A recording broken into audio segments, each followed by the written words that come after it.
G'day, I'm Karen. Making decisions for a business is different from making decisions in other parts of your life. This video is designed to make that process easier by showing you a framework you can use to develop a strong decision-making process. Large companies have professional protocols, safeguards, and a lot of checks and balances around their decision-making, but they still don't always get it right. In a small business, it often comes down to you, the business owner, which can make it simpler, but also more complicated. A lot of small business owners aren't experts in business management, and because they are so close and connected to their businesses, their judgment can get clouded pretty easily. So, how do you make smart decisions? A good way to approach business decision making is with a structured process. That'll help you look at the situation logically, let you keep your emotions in check, and will make you feel confident about the results. Here are 6 steps that can help you guide the process. First, clearly identify the issue. Make sure you understand the question you're asking. Have your overall business goals defined and the goals for the particular situation you're dealing with. For example, did you start your business to become a leader in the field or to spend more time with your family? Those goals are easy to lose sight of, but will help guide your decision making. Next, gather information. You can't make an informed choice without it. If you want to launch a new product, make sure there's a market for it. If you need new equipment, what particular piece of equipment will get the job done best? And where can you get the best deal? Do your research and do it thoroughly. Thirdly, define the options.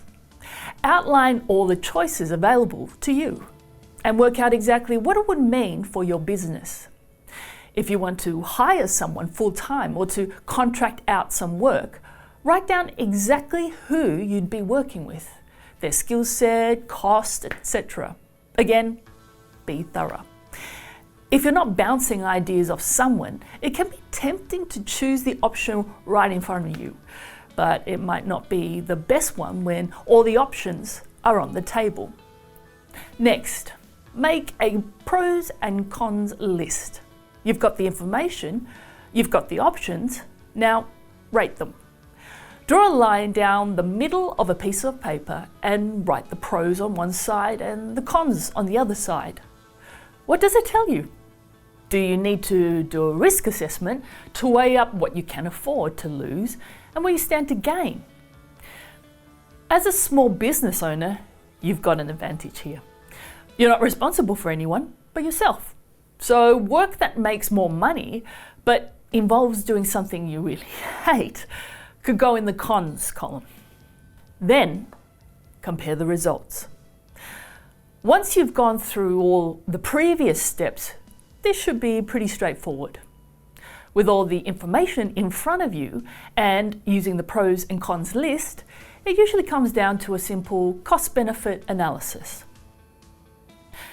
Finally, create a plan that includes a clear pathway to implementing the decision. That'll help make sure you get all the benefits of the decision and lets you mitigate the risks you are identified.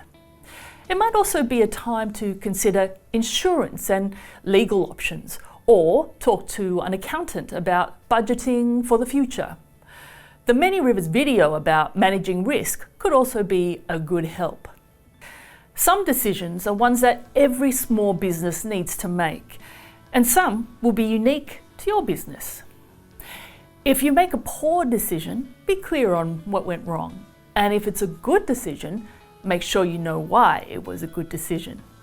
And if you need any support along the way, your Many Rivers business coach can help answer your questions and give you some tips. So please feel free to get in touch. We're ready when you are.